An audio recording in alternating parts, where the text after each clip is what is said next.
Bumitaw ka na! Hindi ako bibitaw! Kaya mo yan! Isipin mo, hindi ka na niya mahal! Sinungaling ka! Niloloko ka lang niya! Hindi totoo yan! May mahal siyang iba! Hindi totoo! Huwag ka maging tanga! Nadimonyo ka! Ang mahal na ng itlog, ano? Buti pa yung mga babae, nakakakain ng libre.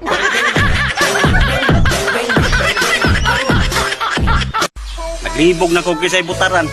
Kay pulos naman sila. Maluluyon, matinabangon, ug maduulan.